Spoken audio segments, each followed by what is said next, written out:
오늘은 여호사밧 왕 여호와를 신뢰하면 견고히 서리라. 여호와를 신뢰하면 견고히 선다. 이런 제목으로 말씀을 드리겠습니다. 성경 말씀은 역대하 20장 18절에서 23절까지 말씀입니다. 여호사밧이 몸을 굽혀 얼굴을 땅에 대니 온 유다와 예루살렘 주민들도 여호와 앞에 엎드려 여호와께 경배하고 그아 자손과 고라 자손에게 속한 레위 사람들은 서서 심히 큰 소리로 이스라엘 하나님 여호와를 찬송하니라. 이에 백성들이 아침에 일찍 일어나서 드그와 들로 나가니라. 나갈 때 여호사밧이 서서 이르되 유다와 예루살렘 주민들아 내 말을 들을지어다. 너희는 너희 하나님 여호와를 신뢰하라. 그리하면 견고히 서리라. 그의 선지자들을 신뢰하라.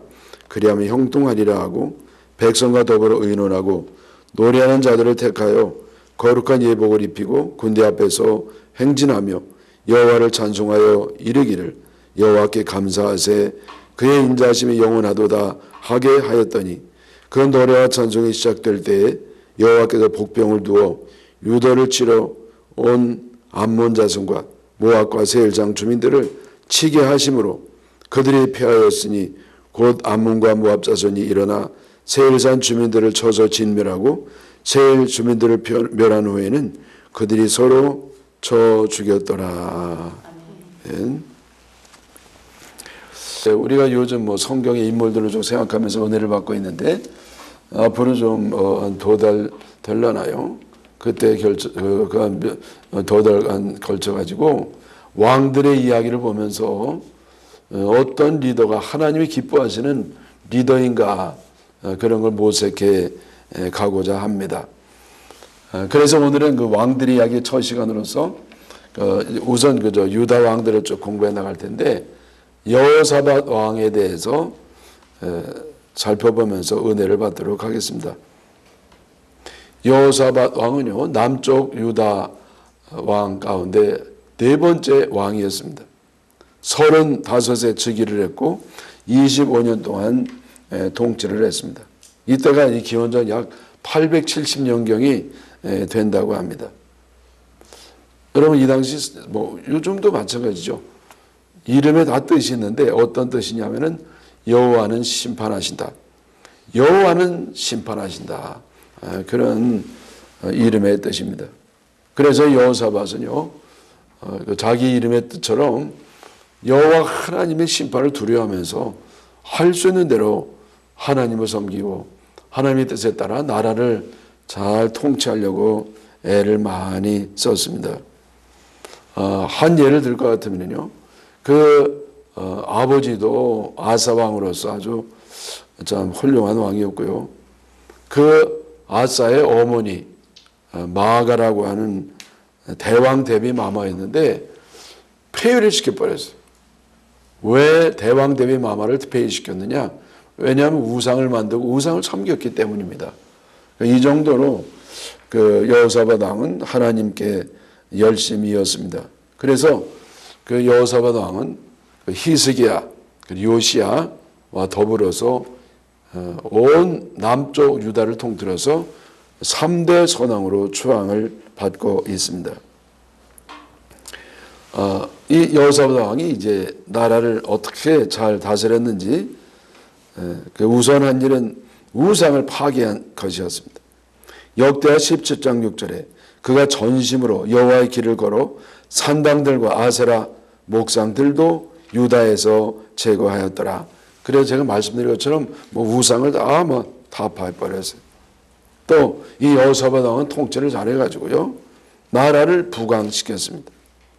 역대하 18장 1절에 여호사밧이 부귀와 영광을 크게 떨쳤다. 그래서 이 부귀영화라는 것이요 크게 떨쳤다니까 소문이 쫙 나버렸어요. 그래서 그 조공을 많이 받았습니다. 그 넓은 어마어마한 땅이었던 아라비아 나라에서 유대 나라의 조공을 많이 받았고요. 그뿐만 아니라 심지어 블레셋까지도 유다의 조공을 받았습니다.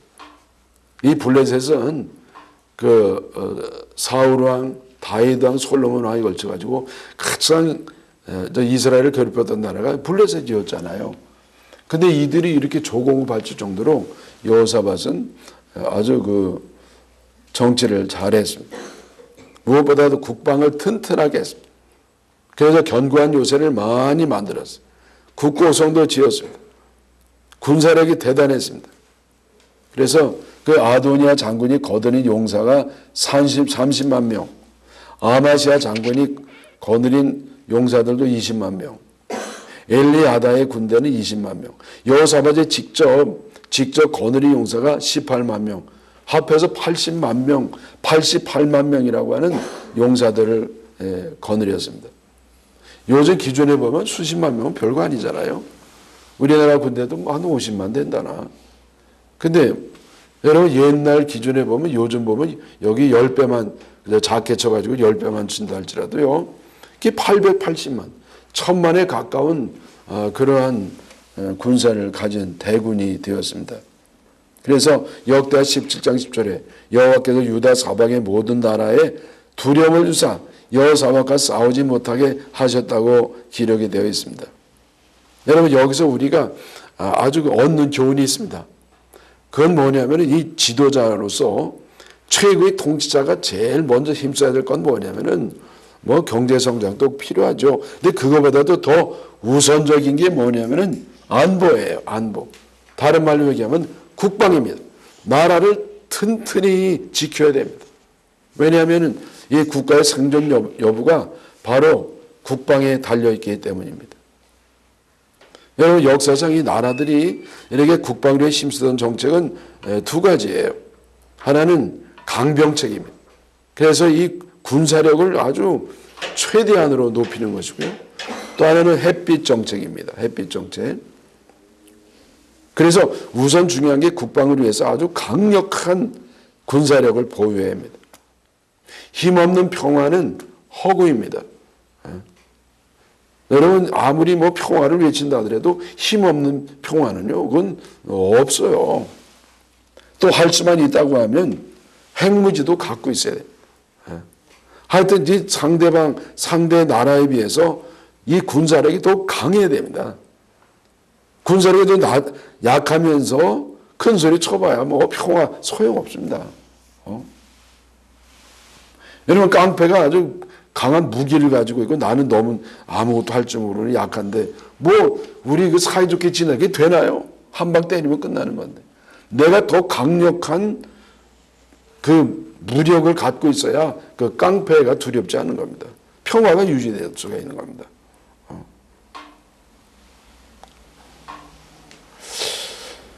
또 여러분 우리 외교력을 잘 발휘해서 주변 강대국들과 친화적인 관계를 유지해야 됩니다. 그러나 여러분 이 햇볕 정책은 대단히 위험합니다. 역사적으로 보면 그래요. 왜냐하면 역사적으로 평화주의 지도자들은요 대부분 주변의 독재자들에 속아가지고 침략을 당했기 때문입니다. 여러분 요즘 뭐 건국전쟁이라고 하는 이승만 대통령 영화들을 많이 보고 그래서 전 참 아이고 다행이다. 그동안의 역사 의식이 틀리게 배워왔거든요. 특별히 그 이승만 대통령이 얼마나 참 억울한 그 대통령으로 지금 오해를 받고 있습니까? 근데 여기 이렇게 제대로 된 역사 평가가 나와서 참 잘 됐다. 근데 이승만 대통령이 한 일 가운데 가장 잘한 일이 뭐냐면은 아주 강력한 국방을 만든 겁니다. 여러분 그 당시 우리나라는요 구한말이 돼가지고요 아주 뭐 약소국이었어요. 그 주변 국가들 그 강대국 틈바구니 해가지고요 우리는 동네 북이었고 밥이었습니다. 근데 이승만 대통령이 세계 최강의 나라인 미국과 가까이 했어요. 미국을 우리나라에 끌어들였습니다. 우리나라의 국방을 이렇게 책임지도록 상호 방위 조약을 만들었고 그들을 미군을 우리나라에 주둔을 시켰습니다.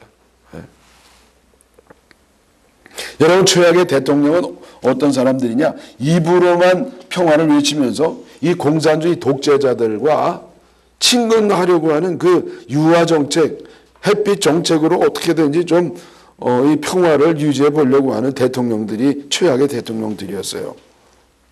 세계 역사에 보면은요, 이 순진한 통치자들은요, 이 공산주의자들, 이 독재자들과 속아가지고 아주 침략을 당했던 이런 것을 우리가 너무나 잘 압니다. 여러분, 총선이 뭐 2달도 남지 않았잖아요. 그래서 이번 선거에 우리가 가장 고려해야 될 게 뭐냐? 역시 국방이라고 하는 국방. 두 번째 중요한 건 뭐냐? 우리나라 체제예요. 우리나라는 자유민주주의 체제에서 오늘날의 번영이 있고 이렇게 자유가 있는 겁니다. 여러분 똑같은 민족끼리 이렇게 있으면서 불과 100여 년 된 사이에 왜 하나는 세계 3대 빈국 가운데 하나가 되고 또한 우리나라는 세계 10대 경제력을 가진 나라 어떻게 이렇게 극명하게 대조가 됩니까? 그거는 체제가 말해주는 거예요. 그래서 이 자유주의 민주주의 체제냐 아니면 강압적이고 이렇게 독재적이고 공산주의적인 체제냐. 그래서 이 국방을 튼튼히 할 수 있는 그런 지도자를 우리가 선택해야 될 줄 믿습니다. 대통령이 통치 스타일이 어떠냐, 뭐 정책이 뭐냐, 그건 두 번째 문제예요. 중요한 건 바로 이렇게 국방과 안보를 튼튼히 할 수 있고, 그리고 이제 물론 경제도 튼튼히 해야 되는데 자유민주주의 체제를 지킬 수 있느냐, 이것이 중요한 줄 믿으시기를 바랍니다. 여러분 그 여호사밧 왕은요 국방력도 튼튼히 했고 한편으로는 햇빛 정책도 썼습니다. 근데 여러분 이 여호사밧도요 그 오랜 옛날에 수천 년 된 이때에 그때도 햇빛 정책이요 이게 망가지게 만들었어요. 참 희한합니다. 역사는 반복된다는 말이 이게 맞는 말이죠. 그래서 그 역대하 18장 1절에 보면 여호사밧이 아락 가문과 혼인함으로 인적 관계를 맺었더라 이렇게 말했어요. 그래서 여러분 이 여호사밧은요 그 아합 왕이 강력한 왕이고 더 강대한 나라입니다. 지금 유다보다는 이스라엘이 더 크거든요. 강하고.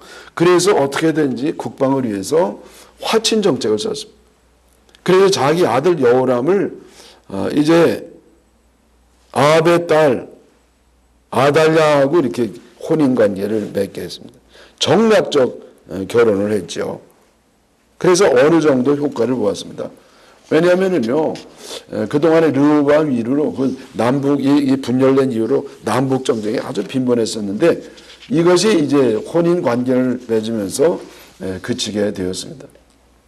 그러나 여호사밧 왕은 아합 지방과의 이 정략 결혼이 그 후에 얼마나 끔찍한 결과를 가져왔다고 하는 것은 당시에는 꿈에도 몰랐습니다. 여호사밧의 며느리 이 아달랴는요 아합 왕의 딸이었잖아요. 제가 말씀드린 것처럼. 그리고 아달랴는 남쪽 유다의 왕도 됩니다. 그 왕이 되기 위해서 아달랴는 뭐 했냐면요 그 여호사밧 왕의 아들들을 다 죽여버렸어요. 한 사람 빼놓고. 그 한 사람 요아스 외에는 다 죽일 뻔했어요. 요아스도 뭐 안 죽이려서 안 죽인 게 아니에요. 죽이려 했는데 유모가 그냥 숨기는 바람에 못 찾아서 못 죽인 겁니다. 여러분 어떻게 이렇게 지독해요? 야 지독합니다. 하여튼 지독한 건 여자들 중에 있어요. 아주 뭐 어떻게 이렇게 죽이냐고요. 자기 친족인데. 그리고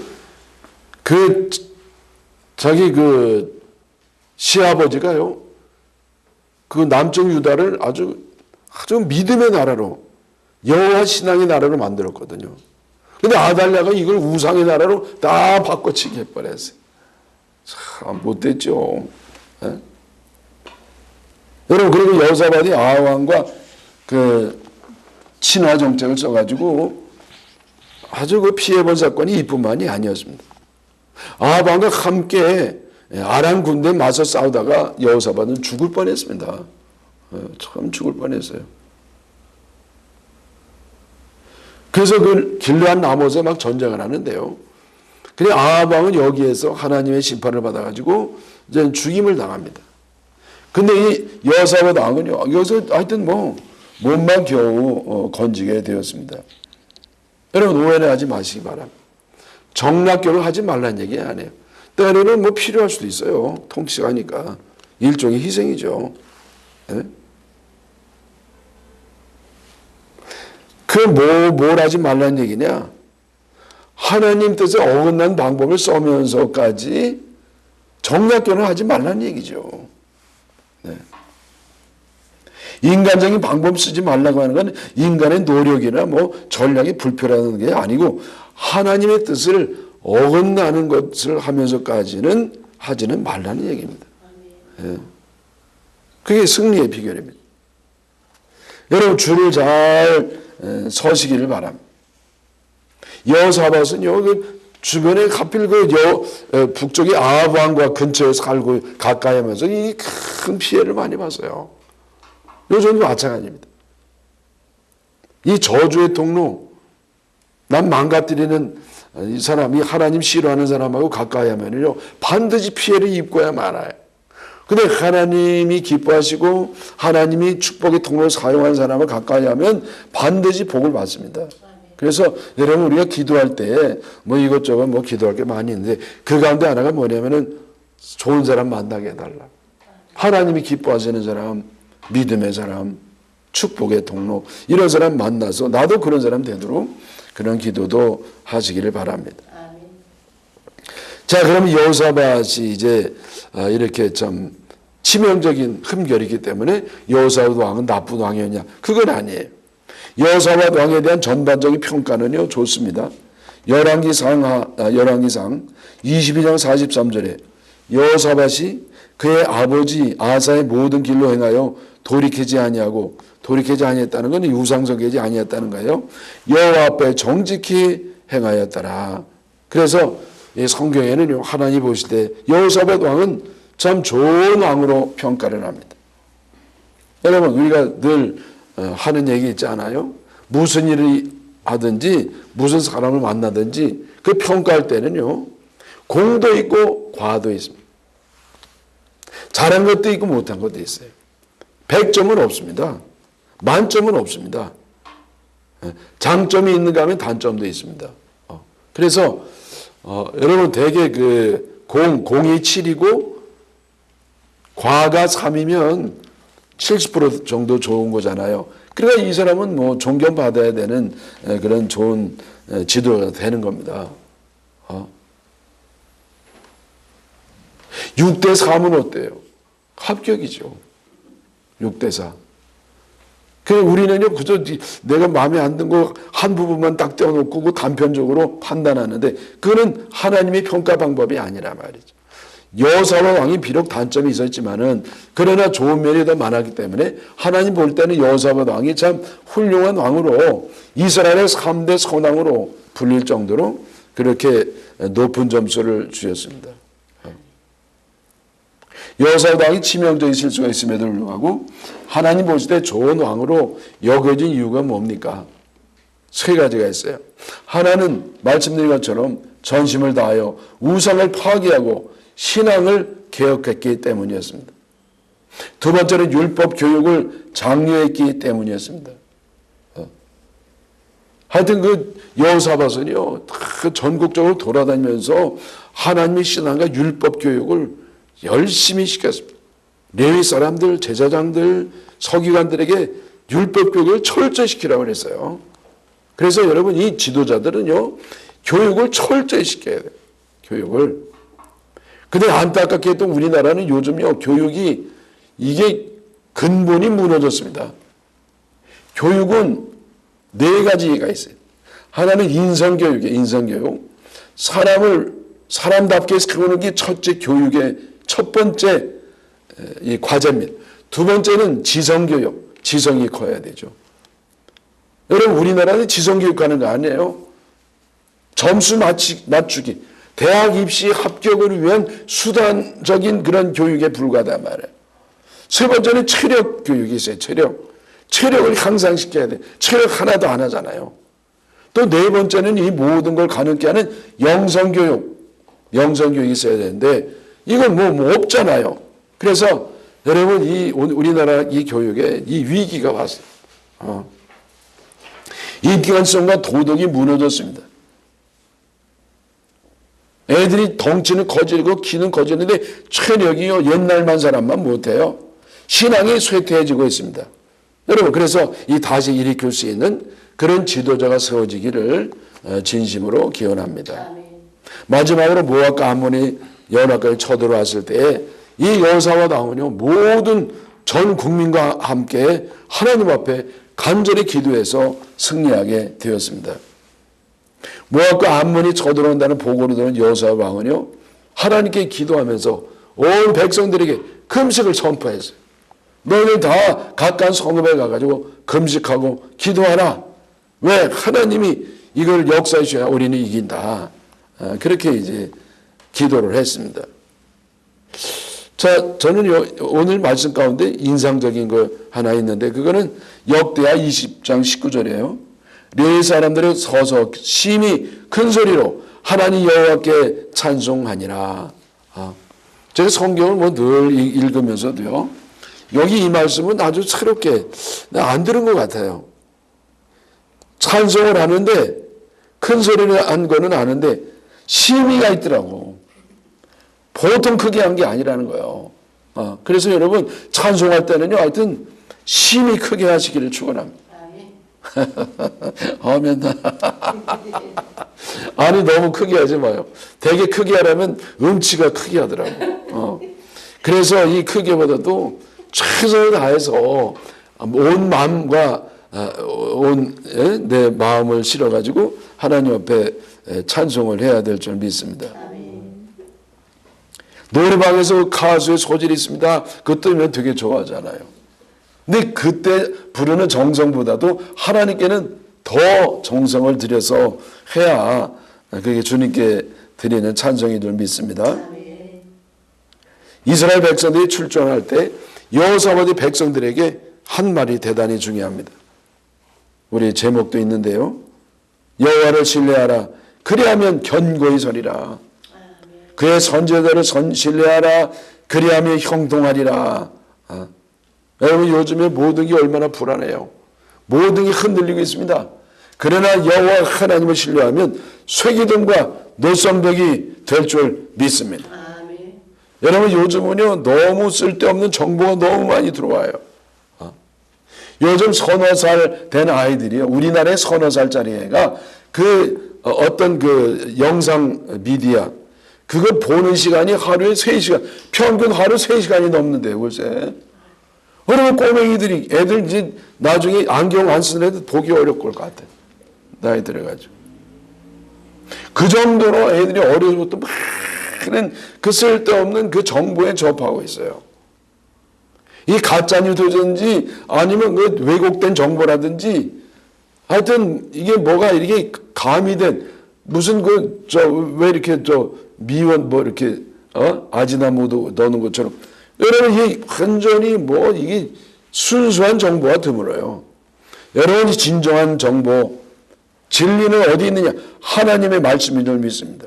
그래서 선지자들이 전하는 말씀을 신뢰하는 건 뭐냐면은 하나님 말씀, 하나님이 진리의 말씀을 신뢰하고 순종하라 이 말씀이에요. 그때 형통하게 되는 줄 믿습니다. 자, 여러분 이 말씀을 마친 여호사밧 왕이 성가들을 조직해가지고 군대 최전방에 내보냅니다. 최전방에. 자, 여러분 이 군대 최전방에 누굴 투입시키느냐? 공수부대, 해병대, 아니면 잠수부대, 여러분 이 같은 최고의 전사들이 투입이 됩니다.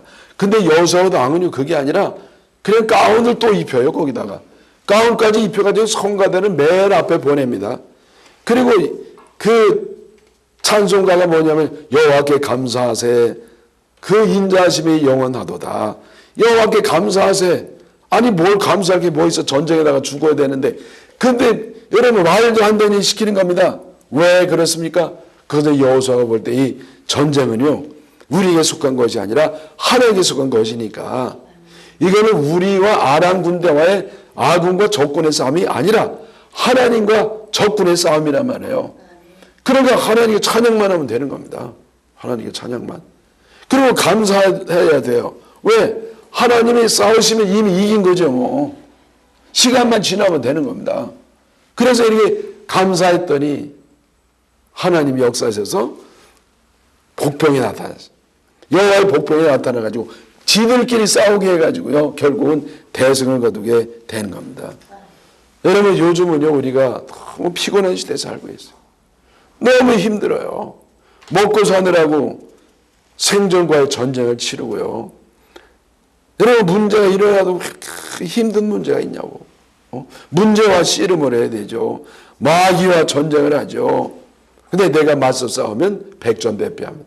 그러나 하나님이 싸우시면 반드시 승리할 줄 믿습니다. 아멘. 세상이 너무 강해지고 너무 독해지고 너무 교활해졌어요. 웬만한 사람은 다 속어 넘어갑니다. 사기꾼에게 사기 당할 수밖에 없어요. 이때 우리는 하나님께 기도하고요. 감사하고 찬송하고 신뢰하고 순종하고 나가면 주님께서 우리들에게도 승리를 주실 줄 믿습니다. 아멘. 기도하겠습니다.